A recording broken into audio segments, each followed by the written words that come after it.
Bharat Britain के FTA से मिथिला के मखाने को मिलेगा लाभ, मखाना को मिला एचएस कोड, रोजगार का मिलेगा मौका। दक्षिण बिहार के 13 जिलों में खेल भवन होंगे अत्याधुनिक, राज्य सरकार ने दी मंजूरी, 21 अगस्त को खुलेगा टेंडर। आयुष्मान कार्ड निर्माण में अरवल जिला पूरे राज्य में अव्वल, अब तक 4.20 लाख कार्ड बने, जल्द मिलेगा 100% लक्ष्य। सरकारी स्कूल में 15 अगस्त से पहले मूलभूत सुविधाएं होंगी उपलब्ध, शिक्षा विभाग ने दिए कड़े निर्देश, स्कूलों में पंखे, लाइट, जल व्यवस्था और सफाई अनिवार्य। सड़क चौड़ीकरण में अब लेना होगा वन विभाग की अनुमति, बैठक में अपर मुख्य सचिव ने लिया निर्णय, पेड़ हटाने से पहले गिनती और सर्वे अनिवार्य।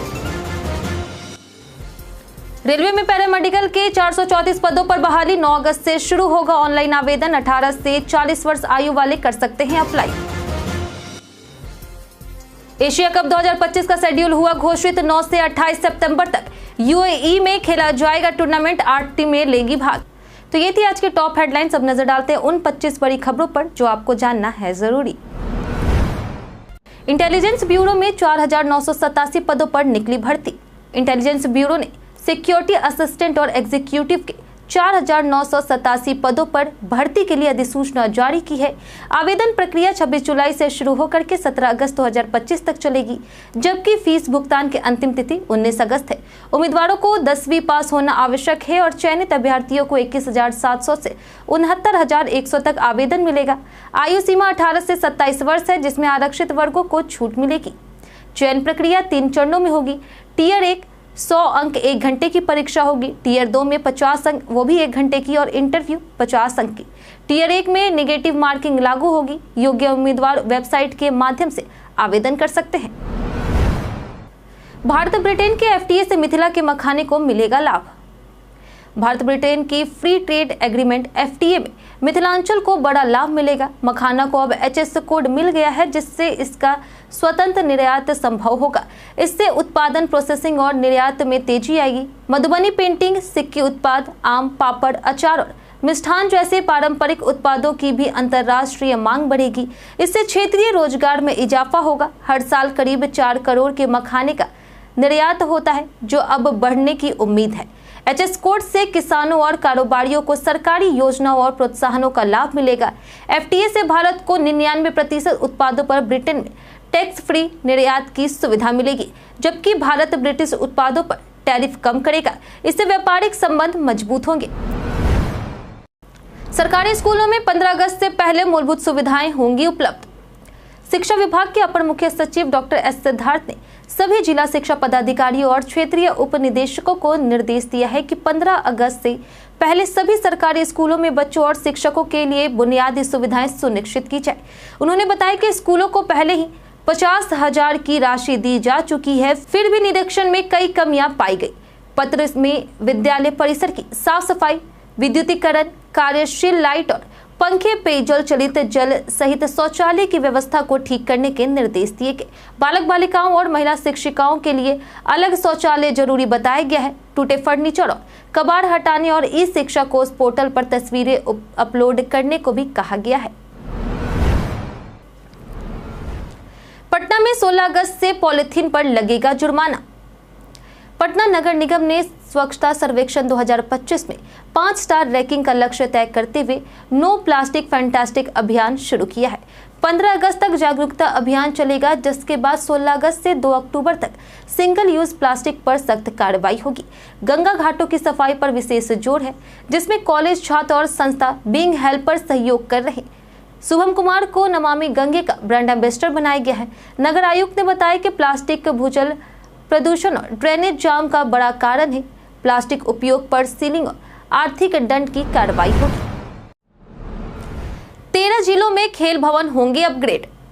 दक्षिण बिहार के 13 जिलों इंक्लूडिंग भागलपुर में स्थित खेल भवनों और व्यायामशालाओं को अत्याधुनिक सुविधाओं से लैस किया जाएगा। राज्य सरकार ने इस योजना को मंजूरी दे दी है और BSBCCL द्वारा कार्य करवाया जाएगा।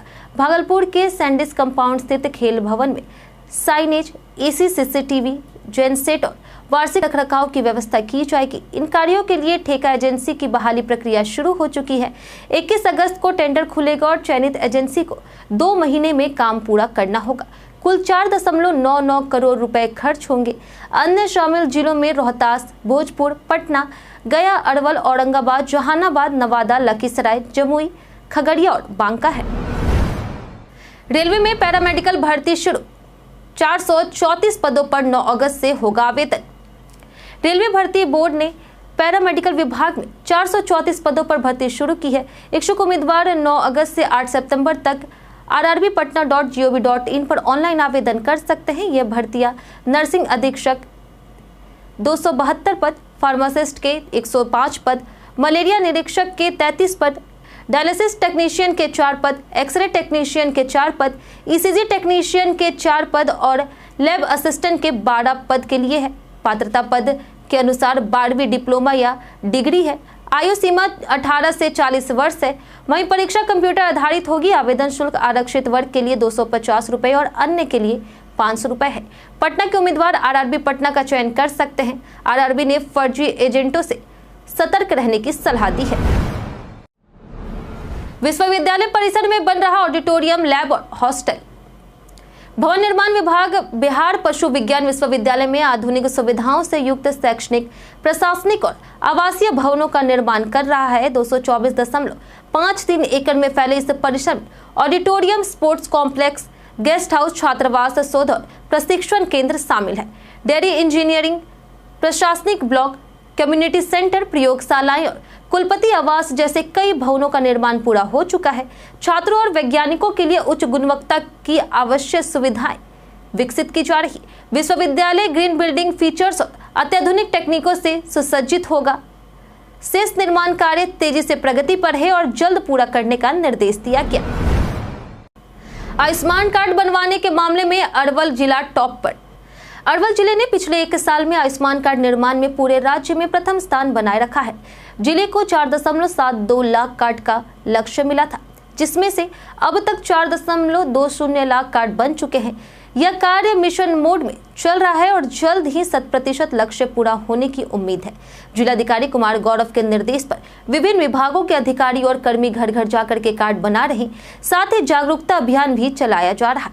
जिले में अभी कोई निजी अस्पताल आयुष्मान योजना से नहीं जुड़ा है, लेकिन मां नेत्रालय को योजना में शामिल करने के लिए प्रस्ताव भेजा गया है, जिससे आंखों के इलाज में लोगों को लाभ मिल सकेगा।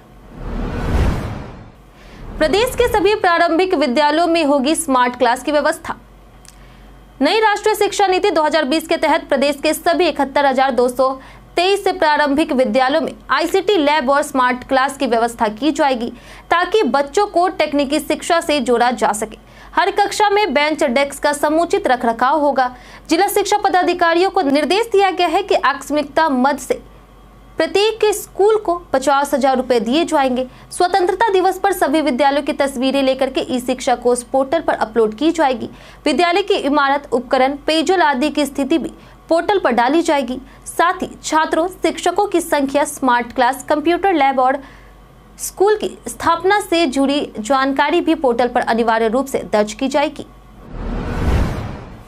मनोज तिवारी ने भिखारी ठाकुर के लिए लिखा पत्र। बिहार विधानसभा चुनाव से पहले भिखारी ठाकुर को भारत रत्न देने की मांग तेज हो गई है।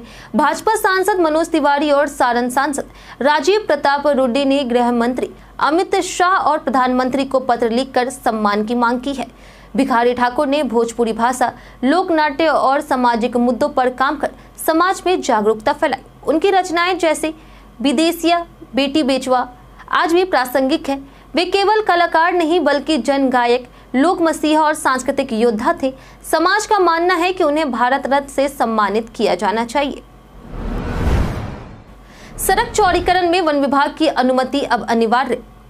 राज्य में अब सड़क चौड़ीकरण के लिए वन भूमि के उपयोग से पहले पर्यावरण, वन और जलवायु परिवर्तन विभाग की अनुमति अनिवार्य कर दी गई है। यह निर्णय अपर मुख्य सचिव हरजोत कौर ममहारा की अध्यक्षता में अरण्य भवन में हुई बैठक में लिया गया।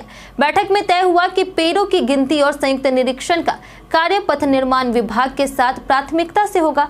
वहीं अधिसूचित संरक्षित वन क्षेत्र में रिटेल दुकानों के लिए पहुंच पट बनाने के लिए 2 स्तरों पर अनापत्ति प्रमाण पत्र लेना अनिवार्य होगा। पहले पथ निर्माण विभाग से, फिर पर्यावरण विभाग से। बैठक में विभिन्न विभागों के वरीय अधिकारी शामिल हुए और प्रक्रियाओं को स्पष्ट किया गया। व्हाट्सएप लाया डीपी के लिए नया इंपोर्ट फीचर। व्हाट्सएप में एक नया और जबरदस्त फीचर आया है जिससे यूजर अब अपनी प्रोफाइल फोटो को सीधे फेसबुक और इंस्टाग्राम से इंपोर्ट कर सकेंगे। यह feature WhatsApp beta for Android 2.25.21.23 में देखा गया है। पहले यूजर्स को फेसबुक या इंस्टाग्राम डीपी को सेट करने के लिए उसका स्क्रीनशॉट लेना या डाउनलोड करना पड़ता था, लेकिन अब यह काम आसान हो गया। इस सुविधा का उपयोग करने के लिए व्हाट्सएप अकाउंट को मेटा अकाउंट से लिंक करना होगा। यह फीचर पूरी तरह ऑप्शनल है और यूजर की प्राइवेसी पर कोई असर नहीं पड़ेगा। फिलहाल यह बीटा टेस्टिंग में है और टेस्टिंग पूरी होने के बाद ग्लोबल यूजर्स को उपलब्ध कराया जाएगा। गया में होगा जैव विविधता पार्क का निर्माण। बिहार के गया जिले के कंडी नवाड़ा गांव के पास फाल्गु नदी किनारे जैव विविधता पार्क का निर्माण होने जा रहा। वन विभाग द्वारा बनाए जा रहे इस पार्क का उद्देश्य जिले में बढ़ते प्रदूषण और पर्यावरणीय नुकसान को रोकना है। करीब 150 एकड़ में फैले इस पार्क पर 19.79 करोड़ रुपए खर्च होंगे। निर्माण कार्य 2 चरणों में होगा और पहले चरण का काम दिसंबर 2027 तक पूरा होने की संभावना है। पार्क में आधुनिक सुविधाएं जैसे पाथवे, पेड़ पौधे, विभिन्न घास की प्रजातियां, कुर्सियां, सेट, डिलक्स शौचालय, पीने का पानी और रंगीन लाइटें लगाई जाएगी। यह पार्क लोगों के लिए आकर्षण का केंद्र बनेगा और यात्रा भी आसान होगी। सभी सरकारी स्कूलों में मानकों के अनुसार होगी शिक्षकों की तैनाती। राज्य सरकार सभी सरकारी स्कूलों में मानक के अनुसार शिक्षकों की तैनाती सुनिश्चित करने जा रही। प्राथमिक विद्यालयों में कम से कम 3, मध्य विद्यालयों में 8 और माध्यमिक उच्चतर विद्यालयों में प्रत्येक विषय के लिए 1 शिक्षक अनिवार्य होंगे। जिला शिक्षा पदाधिकारी को ई शिक्षा कोष पोर्टल के माध्यम से ये जिम्मेदारी दी गई है। अर्धवार्षिक परीक्षा 11 से 20 सितंबर तक होगी, जिसका पाठ्यक्रम समय से पूरा कराया जाएगा। 15 दिनों में सभी स्कूलों में मूलभूत सुविधाएं जैसे बिजली, पानी, शौचालय, पंखे, बल्ब, स्मार्ट क्लास आदि सुनिश्चित किए जाएंगे। इन कार्यों के लिए प्रत्येक स्कूल को 50,000 रुपए दिए गए हैं। 15 अगस्त को स्कूलों की तस्वीरें लेकर पोर्टल पर अपलोड की जाएगी। सासाराम में बनेगा नया फुटबॉल स्टेडियम। खेल गतिविधियों को बढ़ावा देने के लिए सासाराम के लेरुआ में फुटबॉल स्टेडियम और दवनपुर में 13 करोड़ रुपए की लागत से मल्टीपर्पज हॉल बनाया जाएगा। स्टेडियम में 200 मीटर एथलेटिक्स ट्रैक भी होंगे। मुख्यमंत्री खेल विकास योजना के तहत रोहतास, राजपुर, कोचस, नासरीगंज और चिनारी प्रखंडों में भी फुटबॉल स्टेडियम निर्माण को मंजूरी मिली है। दवनपुर में बनने वाला बहुउद्देशीय हॉल बैडमिंटन, हॉकी और बास्केटबॉल जैसे इंडोर खेलों के लिए उपयोगी होगा। ये सभी परियोजनाएं ग्रामीण क्षेत्रों में खेल को बढ़ावा देगी। के रूप में आधिकारिक तौर पर बिलियनियर्स की सूची में शामिल है। ऑप्शन ए है गूगल, ऑप्शन बी है निविडिया, ऑप्शन सी है माइक्रोसॉफ्ट या फिर ऑप्शन डी इनमें से कोई नहीं। इसका सही उत्तर है ऑप्शन ए गूगल। बीते दिन हमारे द्वारा पूछे गए सवाल का जवाब आप लोगों में से बहुत लोगों ने हमारे कमेंट बॉक्स सेक्शन में लिख कर दिया है। जिन्होंने हमारे द्वारा पूछे गए सवाल का जवाब दिया है उनके नाम है राजकुमार यादव, रंजीत मिश्रा, राकेश कुमार, परवेज आलम, पवन पंडित, संतोष पासवान, श्वेता रॉय, नरेंद्र कुमार, टिंकू कुमार, दीपक कुमार, नौशाद रजा, राकेश मिश्रा, मनोज दास, चंदन कुमार, राजीव कुमार, अब्दुल मनान, जितेंद्र ठाकुर, परमेश्वर राम, इंद्रजीत ठाकुर और राज